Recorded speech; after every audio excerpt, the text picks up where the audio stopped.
Boa tarde, queridos ouvintes da Rádio Boa Nova. Iniciamos aqui, nas Minas Gerais, o programa Perante a Eternidade, a oportunidade de reescrevermos nossa história. Queridos amigos, é com grande alegria em nossos corações que entramos em seus lares e pedimos a Jesus que esteja em cada lar, com cada pessoa que está nos ouvindo. Caros ouvintes, nós queremos agradecer a vocês pela oportunidade de estar nos ouvindo. É muito bom esse intercâmbio. Uma boa tarde a todos. Boa tarde, Jairo. Boa tarde, Sônia. Boa tarde aos nossos ouvintes. Ô, Jairo, quero começar o programa hoje mandando abraços. Isso é muito bom, né? Abraço é bom, né? Abraço é muito bom. Muito bom. Um abraço para a Belanisa, lá de Salvador. Ela que entrou em contato com a gente. Muito obrigada, Belanisa, pela sua audiência. E é muito bom saber que você está nos ouvindo. E também para Maria Helena, lá de São Carlos. Maria Helena e Belanisa. Eu acho que eu respondi um e-mail dessa nossa companheira, Belanisa. Assim. Pelo menos acho que respondi. Certo. Então, um grande abraço a vocês, a Belanisa e a Maria Helena. Quero deixar aqui para vocês, ouvintes, o site da Rádio Boa Nova. É www.radioboanova.com.br. Repetindo, www.radioboanova.com.br.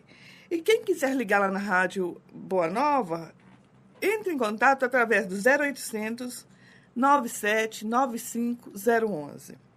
Repetindo, 0800 97 95 011. E os amigos que quiserem participar do Clube Amigos da Boa Nova, que quiserem colaborar com a Fundação Espírita André Luiz, é só ligar no 0800 12 18 38. 0800 12 18 38. Entrem em contato, participem, colaborem com o Clube Amigos da Boa Nova. Nós estamos terminando o capítulo 14. O capítulo 15 é o último capítulo do livro A Faxina. E queremos convidar os amigos para adquirirem o livro Residente, que é o livro que fará parte dos nossos estudos. A partir daqui umas 2 semanas, mais ou menos, nós já estaremos começando o livro O Residente. Comprem, para vocês acompanharem com a gente, vale a pena. Jairo, na semana passada nós falávamos sobre o Clebinho, lembra? O Clebinho e o Vinícius. Os 2 usuários desses anabolizantes. Isso. É verdade. Não é? Uma história assim que eu achei, Jairo, muito oportuno falar sobre isso, porque é uma coisa que está acontecendo muito agora, né? Verdade. E é um alerta aí para os pais, para as mães, que acompanhem o desenvolvimento dos filhos nas academias. Coloquem academias sérias, né, Jairo? É muito importante essa vigilância. Eu acho também, são coisas a refletir, né? Porque hoje nós vivemos uma preocupação exacerbada com o corpo. Sim, né? Isso. Mas não é uma preocupação, vamos dizer, com a saúde do corpo, né? Aquela preocupação assim, você fazer os exames, isso e aquilo. Não. Hoje, tudo gira em torno das formas, né? Sim. Boa forma. Então, você passa numa banca de revista, você vê lá todas as 80% das revistas expostas, elas falam, né? Trazem matérias sobre aquilo que chamamos de corpo perfeito. Ô, Jário, e mostra um arquétipo que não é o que não existe. Isso que tem que ser avaliado, né? Que não existe. Quer dizer, então, tem lá, coma bem, não sei o quê, mas não é comer bem pela saúde, é comer bem pelo corpo, né? Faça exercícios, não sei o quê. Não é fazer exercícios pela saúde, é fazer exercícios para manter o corpo, né? Quer dizer, o corpo é o veículo, né, nosso nesse processo reencarnatório. Mas, entre nós cuidarmos da saúde desse corpo e entre nós entronizarmos esse corpo num culto às formas, existe uma diferença muito grande. Sim. Né? Existe uma diferença astronômica. Hoje, nós vemos o quê? O que nós estamos vendo? Você vai a uma cidade, por exemplo, você pode pegar Belo Horizonte, você pode pegar várias outras cidades como exemplo. Você observa, vamos dizer assim, há 10 anos atrás, quantas bibliotecas existiam e quantas, vamos dizer assim, academias de ginástica, dessas coisas, existiam, né? As bibliotecas, elas regrediram, enquanto as academias avançaram. Ou seja, o que a gente percebe claramente nisso? Há uma troca, né? Uma troca clara entre aquilo que nós chamamos de cultura, né? E aquilo que nós chamamos de forma, não é? Ou seja, não se prestigia, está se prestigiando muito mais a forma do que a inteligência, não é? Do que a moral, do que uma série de outras coisas, como se o corpo perfeito fosse tudo para nós. Sim. Não é? Como se esse corpo perfeito fosse tudo para nós. Eu, dentro do consultório, às vezes eu fico vendo e fico pensando assim, meu Deus, como que nós temos ainda que avançar? Por quê? Porque às vezes encontro senhoras com 37, 38 anos, né? Às vezes mãe de 2 filhos, 3 filhos, e elas lutando consigo mesmo porque querem ter o peso de 12 anos atrás, de 10 anos atrás.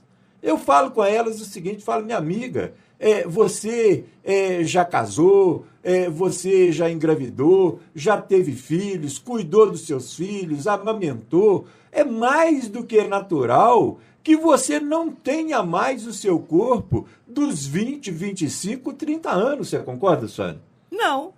Não, é uma verdade. Não?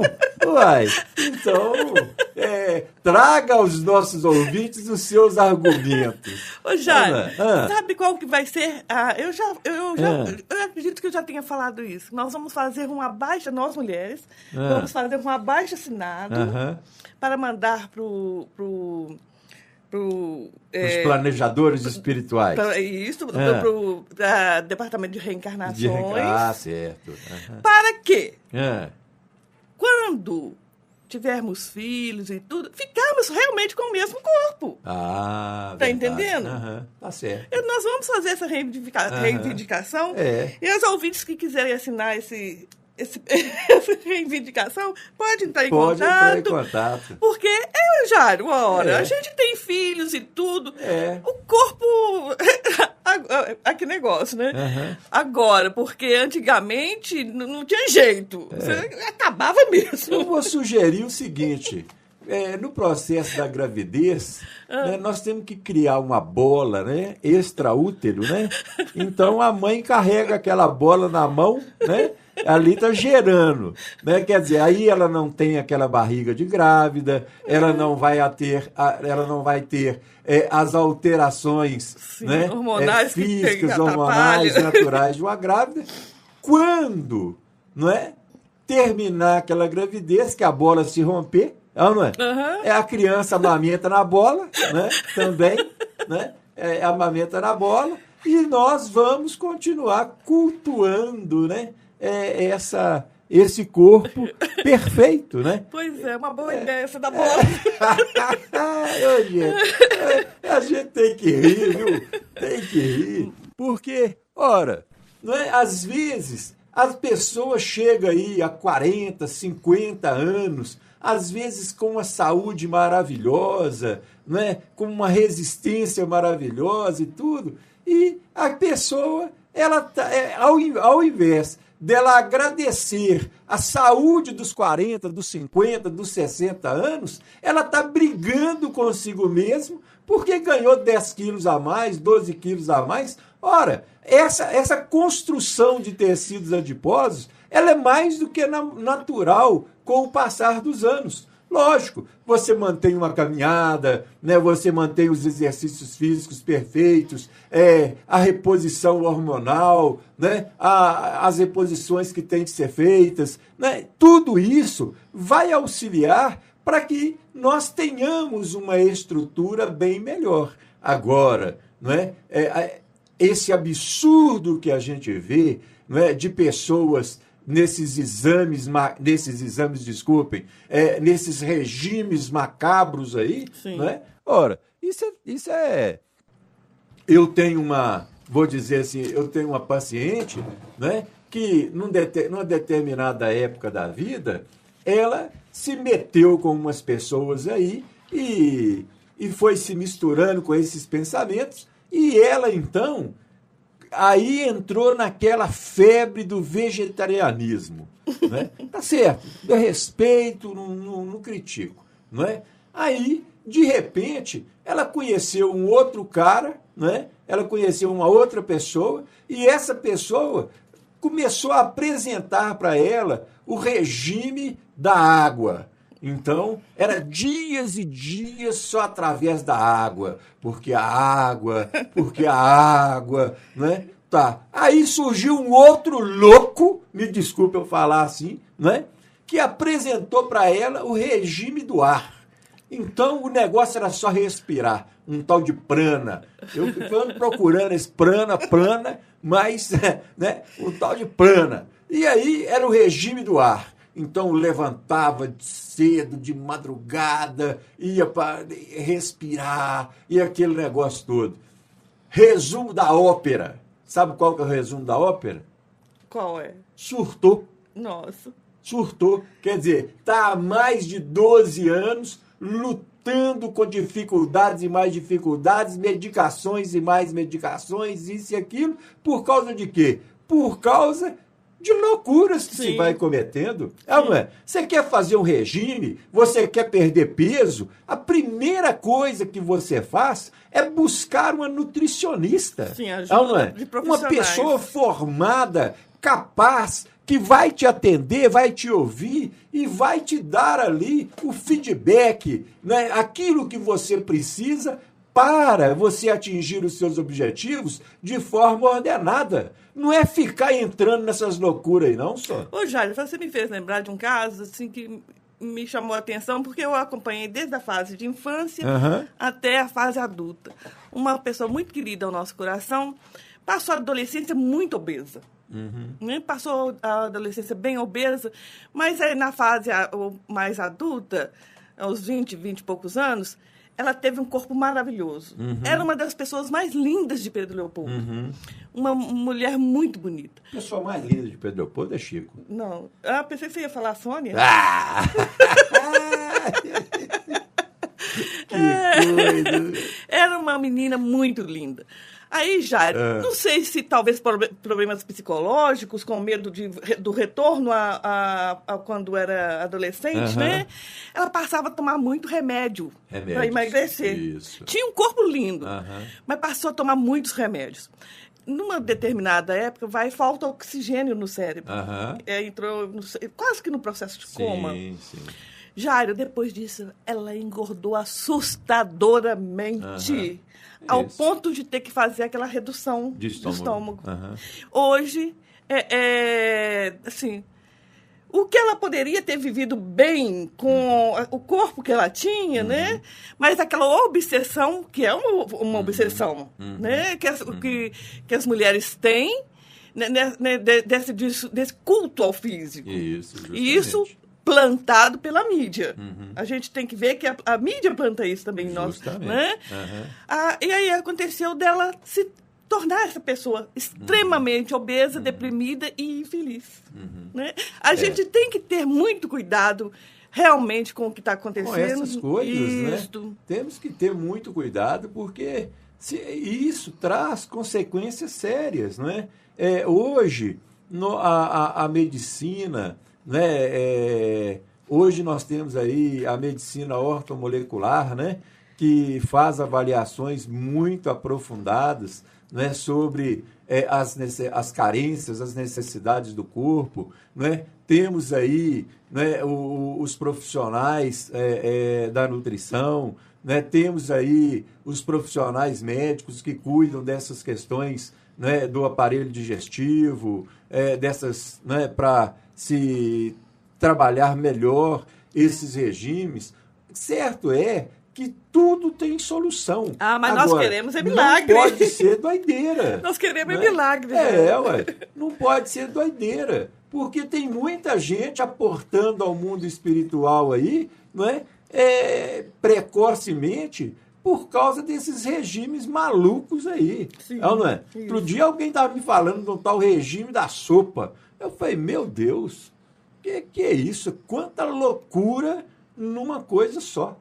Não é? É assim mesmo. Nós temos que rever essas coisas. Ter discernimento, né, Jair? Ter discernimento. Ô, Jair, nós encontramos também, nesse capítulo, a Marília que desencarna por causa de um racha, né, de motos. Racha de motos. E vai parar no plano espiritual. Fica um longo tempo lá na cadeira de rodas, isso, né? E também... E que nós, inclusive, falamos na vez anterior, né? Que muito provavelmente ainda vai gastar algumas reencarnações, né? Para recuperar essa mobilidade, né? Ou seja, para reestruturar, né? As tessituras perispirituais, né? Isso. Mas um dos que me chamaram mais atenção, Jairo, é o Adelino, foi o Adelino. O Adelino, quando o Marcelo pergunta para ele como ele está, ele fala que os tratamentos têm surgido efeito, mas que ele continua como sempre estivera, com dores, muitas dores, essas coisas todas. Sabe por que me chama a atenção o caso do Adelino? Porque a gente vê muito isso, Jairo. As pessoas, assim, estão numa situação difícil, mas tem prazer de estar naquela situação. Você já viu isso? Ontem eu trabalhando com uma pessoa, uma senhora, eu inclusive disse para ela assim, falei, olha, vamos refletir melhor, vamos trabalhar melhor, não é? Essa necessidade de você sofrer, essa necessidade que você tem de ser a coitada, né? Sim. Porque existem pessoas que a vida deles é reclamar, não é? Isso. Reclama do cachorro, do gato, do marido, do pão, do leite, da casa, do banho, da toalha, do sabonete, reclama de tudo, não é? Sim. E quando você pergunta a pessoa assim, e aí, fulano, como que você anda? Eu tô tão mal, não é? Quer dizer, elas têm necessidade de passar para você essa imagem sofredora, não é? Ou seja, mas isso é um mecanismo, nós interpretamos isso como um mecanismo de defesa. Sim. A pessoa, ela aprende a se esconder atrás de uma capa de coitada, de sofredora, não é? Para que ela não seja exigida ou para que ela não tenha que dar, né, os seus testemunhos diante a vida. Porque ela quer uma superproteção, mas ela não quer pedir essa proteção ou fazer por onde ter essa proteção. Ela quer ser protegida nessa capa de coitada. Sim. Não é? E isso é muita gente. Um fato que me chama a atenção no caso do Adelino, Jair, que é assim, olha só, ele tem consciência que já tem melhoras. Isso. Né? Ele fala, sinto muitas dores, essa ferida que não fecha nunca, e já estou cheio de tanto tratamento, são palavras dele. Para pouca melhora. Isso. Ele tem melhora, né? Mas ele não avalia a melhora, ele avalia a dor. Isso. Né? E outra coisa, ele não avalia o desgaste que ele se submeteu, né?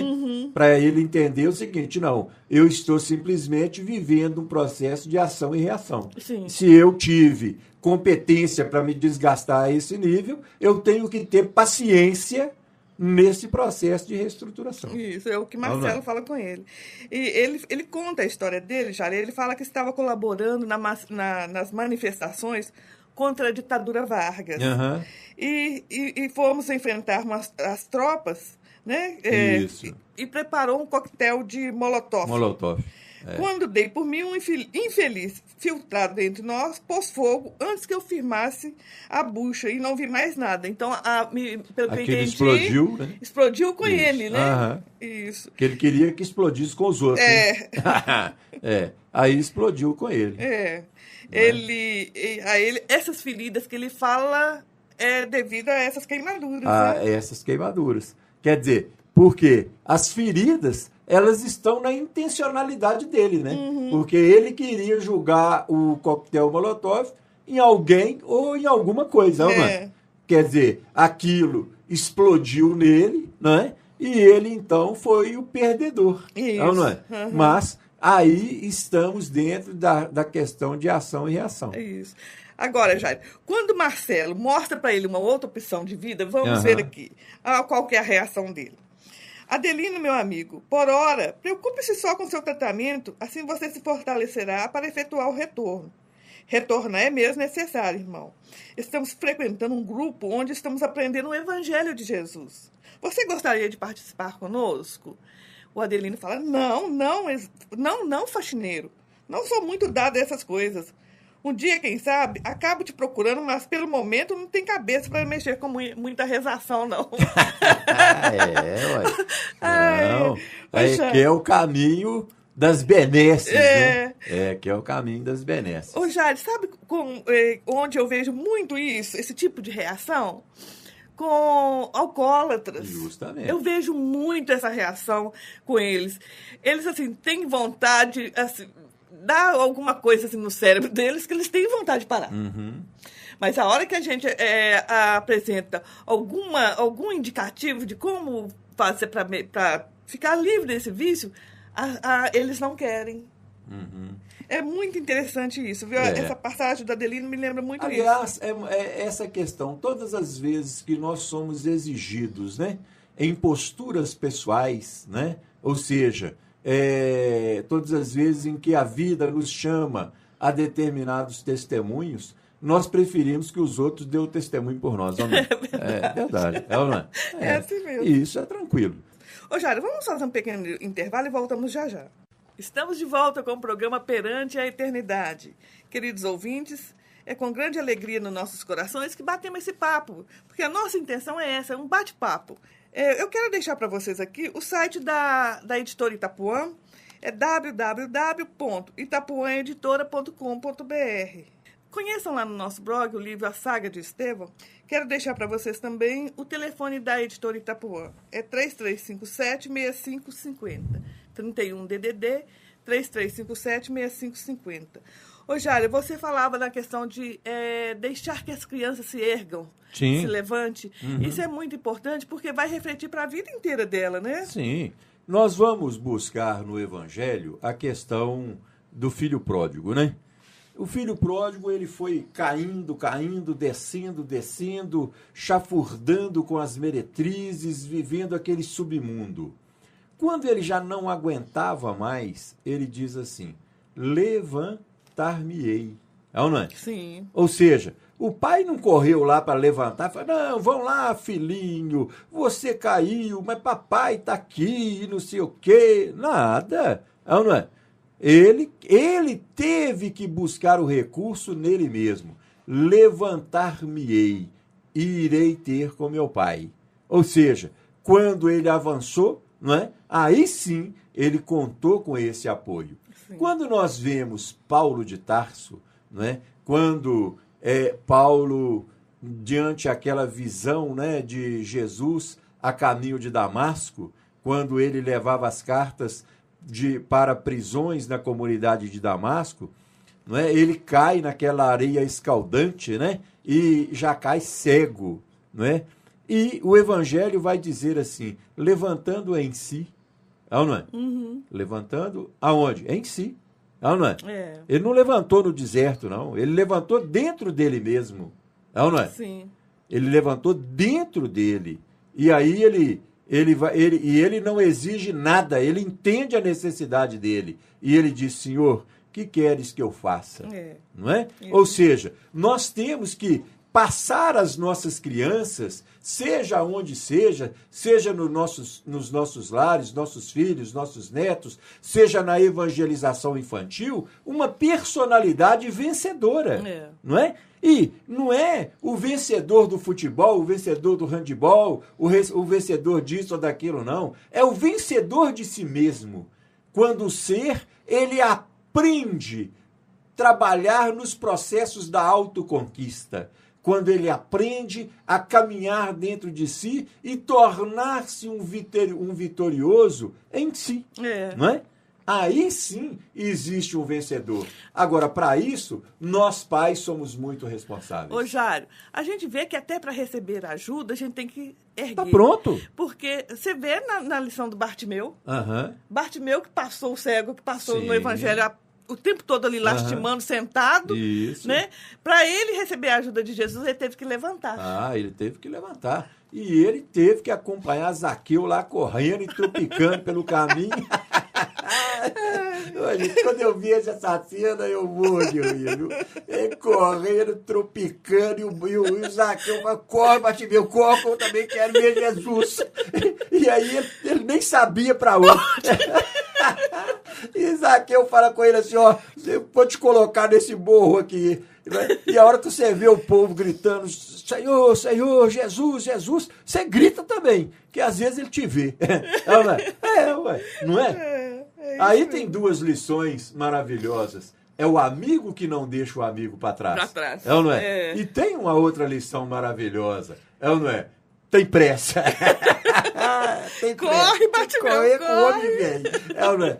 Corre porque o homem velho. E depois é o seguinte, não adianta eu te levar lá, não. Você tem que ter seu esforço também. Você grita. Você grita, chama, clama, pede, porque ele vai te ver. É isso e mesmo. foi o que aconteceu. Não, não é? É isso mesmo. Foi o que aconteceu. Essa passagem é maravilhosa, né? Não, mas deve ter sido uma cena muito engraçada mesmo, né, Jair? É uma cena linda, sabe? Aquela multidão lá, e Bartimeu lá sentado, quando ele ouve que está vindo uma multidão, ele se apura os ouvidos. Né? Carequinha, né? Uma careca central, assim, com um cabelo grande, esvapoado, sabe o que é? E segurando um alforje do lado e uma capa dessas marrom de sujeira, né? E correndo. Com aquela sandália toda ruim e trupicando, mas a corrida era tanta que o trupicão nem jogava no chão. Que coisa mais linda, né? Muito Ai, gente, é um negócio maravilhoso. É isso viu? mesmo, correr para Jesus. Correr para Jesus. Olha, vamos rápido, porque não tem tempo de esperar, não. O homem está passando. Né? E nós estamos aí. O homem passa e nós não saímos do lugar. Aqui nós continuamos sentados. Continuamos sentados lá, cego, pedindo esmola. A esmola, pelo amor de Deus. O senhor está que passa, está que passa. Ô, Jário, uma preguiça para levantar. Preguiça danada. Deus me livre. Nossa, eu fico vendo no centro, quando fala assim, vamos abrir uma tarefa nova, nego esconde até debaixo das cadeiras. Esconde. Vai abrir o quê? Tarefa? Que é isso? Que é isso? Aí você fala assim, não, é um atendimento espiritual, com passe, os espíritos vão fazer isso. Ah, que beleza! É o Nossos primeiro. irmãos vão nos ajudar. É o primeiro a entrar na fila. Assim mesmo. Agora você fala, não, vamos abrir aqui uma atividade junto aos necessitados. Ainda mais se tiver que pôr a mão no bolso. E o escorpião? O escorpião no bolso, minha filha. A coisa fica triste. Aí complica. Complica? Nossa! Gente, a maioria dos espíritos não podia ser evangélico mesmo, não, viu, senhor? Eu fico refletindo e fico pensando, não poderia. Porque como que eles iam pagar o dízimo espontaneamente? Os espíritas? Não pagava de jeito nenhum. Ai, meu Deus. A coisa não é fácil, não, viu, Sônia? O negócio é terrível. É sério. Não é? O negócio é terrível. Mas, ô Jário, o casa espírita não paga energia elétrica, não paga Nada, água, não tem custo. Não tem custo, não. Quebra um vidro, né? Queima uma lâmpada. Né? Isso aqui cai do céu, não é? É verdade. Cai do céu. Tudo tudo cai do céu. Os espíritos trazem. Os espíritos trazem. Eu ri muito um caso que diz que o amigo espiritual lá da casa pediu para comprar um remédio para um determinado paciente.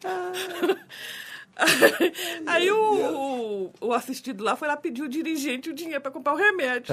Aí o dirigente vai lá e pede o espírito. Vai lá e pede o espírito. Tá doido. Que coisa. Santo Antônio.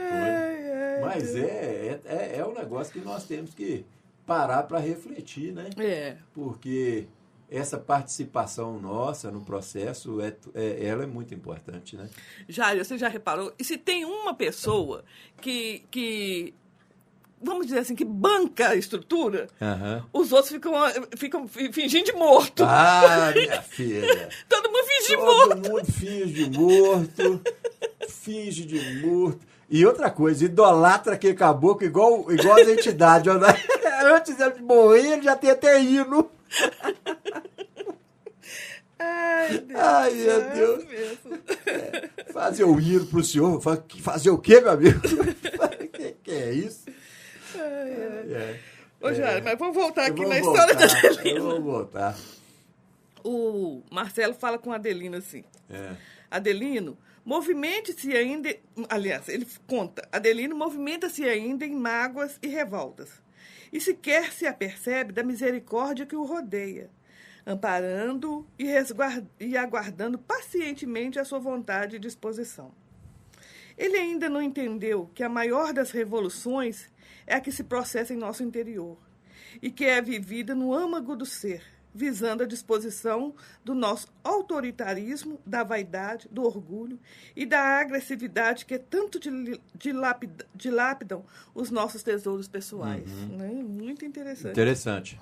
Ô, Jário, é interessante também quando o Marcelo fala aqui que o Adelino não percebe, não consegue enxergar o tanto que ele já recebeu. Justamente. Nós não percebemos, Jário, nós não enxergamos o tanto que nós estamos recebendo. Nós temos dificuldade de trabalhar o agradecimento em nós, né? E continuamos reclamando. Se reclamássemos e trabalhássemos para a efetivação daquilo que é o nosso desejo, né? Isso. Tudo bem, mas não, a gente só quer reclamar, é verdade. E não percebe, hora nenhuma, quanto que nós recebemos. Não é? Nós temos muita propensão, né? Ao vem a nós, né? Mas eu acho que essas coisas nós temos que refletir muito em termos da nossa criação, sabe, Sônia? Não é? Porque, olha, eu acho que as casas espíritas, né? Nós estamos falando aqui diretamente nos nossos amigos aí do movimento espírita. Eu acho que as casas espíritas elas têm uma responsabilidade muito grande, né, em trabalhar na intimidade dos centros espíritas os temas envolvendo família. Não é? Nós temos que ter uma discussão muito grande sobre essa questão família. A FEB sempre tem uma campanha, né, que flutua aí determinados períodos do ano, determinados anos, não é, que é família, aperte mais esse laço, né? Sim. Quer dizer, é uma campanha que tem que estar sempre em moda, tem que estar sempre ativa. E as casas espíritas, eu tenho certeza disso, tem que dedicar anualmente, na pior das hipóteses, uma semana, né, para a semana da família. Isso. Não é? Onde vão ser discutidos os temas família, como criação, como relação pais e filhos, como relação de pais, né, como as questões da modernidade, a internet na família, não é? O celular na família, a modernidade em família, não é? E tudo isso tem que ser trabalhado dentro da casa espírita. Por quê? Porque a casa espírita ela tem uma capacidade muito grande na formação de opiniões, não é? Sim. Uma capacidade muito grande na modificação estrutural das consciências, né? Sim. Então, a casa espírita não pode se furtar destas temáticas. É verdade. Não é? E há interesse nisso, sabe? Tranquilo. Na semana passada foi feito aqui em Belo Horizonte um grupo espírita promoveu esse encontro, um seminário sobre família. E eu aproveitei e coloquei na lista que a gente tem de e-mails, mandei para vários lugares pessoas, esse convite. 2 pessoas de São Paulo vieram, Jairo, para assistir. Para assistir. Eu achei super legal. Vem mesmo. E são encontros muito bons, muito proveitosos, né? Muito bons, muito proveitosos. Eu acho que isso tem que ser sempre uma iniciativa, sabe? Uhum. É isso mesmo. Jairo, voltando aqui ainda ao Adelino, uma outra coisa que nos chama a atenção veja bem, ele morreu, ele desencarna numa movimentação política, né? Eu acredito que foi naquela época aquelas greves trabalhistas, né? Eu né? acredito que tenha sido por ali, né? Agora você pensa bem quanto tempo já tinha rodado, né? Pois é, Jairo, muito tempo, hein? Muito tempo. Aqui fala, olha só da forma que o Marcelo coloca isso aqui, Jairo, faz a gente pensar muito. Olha, ele ainda, o Adelino, não percebeu que o poder é temporal e está sempre passando, se transferindo de mão em mão. Se o poder é ruim para quem lhe sofre o esmagamento, pior será para as mãos em seu nome desditam de esmagar. Na realidade, tudo é vivido em plena cumplicidade. O poder e os poderosos acumpliciam, infelicitando-se mutuamente. O Jair, é isso. Passa. Tudo passa. É verdade. Os poderes temporais estão passando, e passam rápido, rápido. Claro, não é? Claro. Nada que a gente vê aí na América Latina, vários casos de ditadura, que né, igual aconteceu no Brasil, mas passou. Esses poderosos passaram. Né? Tudo passa, né? A resposta de Emmanuel a Chico, né? Uma resposta, aliás, de Nossa Senhora, né? Através de Emmanuel a Chico, né? Diga a Chico, né? Que os bons momentos passam, né? Mas que os maus também passam. Isso né? mesmo. Tudo, eu acho que é uma sabedoria quando nós aprendemos a lidar com o tempo, né? É isso mesmo. E outra coisa, nada, como diz o Marcelo, nada passa desapercebido diante da própria consciência, que mais dia ou menos dia vem exigir reparação.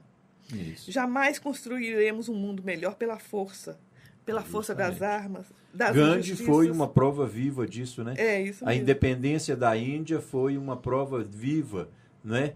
Que a paz é soberana. Né? A independência da Índia, Jairo, foi pela força do amor. Pela força do amor. Não é? Não é? Gandhi acreditava, né, na paz. Não é? E desta forma ele foi maravilhoso. É isso mesmo. Aliás, uma das palestras mais bonitas que, assim, a gente tem uma autocrítica, né, Sônia? Claro. Uma das palestras mais bonitas que eu fiz nessa minha experiência, né, foi uma vez que, contando a história de 3 jovens, sabe, que procuraram a Jesus num determinado momento. Sabe? Esses jovens, eles viviam ali no centro de Jerusalém, naquelas regiões ali, né? E eles também ouviram a mensagem de Jesus e acharam maravilhosa, sabe? Mas eles procuraram a Mateus, sabe? Sim. Procuraram a Mateus lá na coletoria, onde ele ficava ali, em algum lugar ali, não é? E né, um lugar até mais suntuoso e tudo.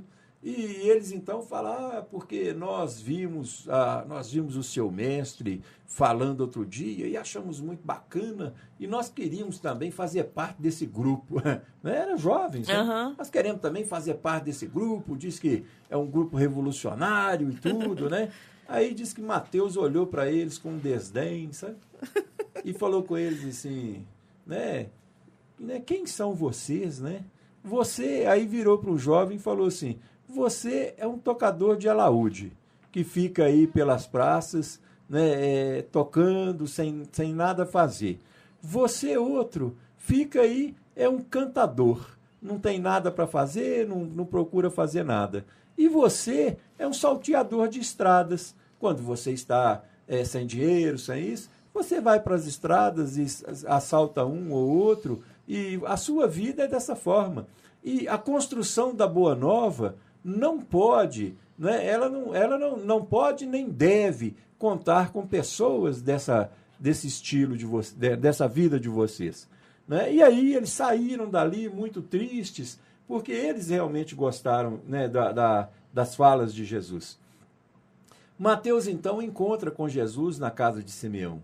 Não é? E então, todos conversando ali, e Mateus então conta essa história. Mestre, outro dia 3 jovens me procuraram assim, assado, fulano, ver lá se eu ia trazê-los aqui para apresentá-los e para trazer, né, na Boa Nova.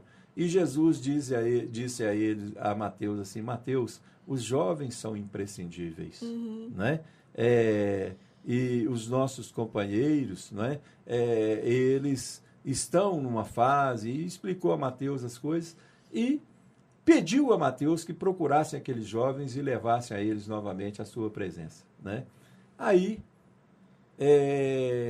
os anos passam, né? Quer dizer, o século, Jesus conversa com aqueles jovens, né? E mostra para eles, né, a caminhada, os anos passam, né?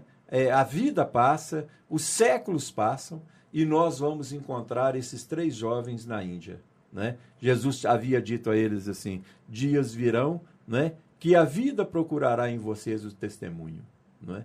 E aí a vida vai buscar estes jovens e vai colocá-los na Índia, não é? Então eram eles Rabindranath Tagore, né, Neruda e Gandhi, né? Quer dizer, são voltas, né, que a vida dá, né? E é necessário que a gente acredite nos jovens, né, Sônia? Isso é necessário mesmo que a gente acredite nos jovens e é necessário que, né, a gente acredite na paz. É isso mesmo. A gente tem que tomar muito cuidado para não estar abortando ali justamente uma pessoa que está caminhando para Boa Nova. Caminhando para Boa Nova e tem, né, o crescimento.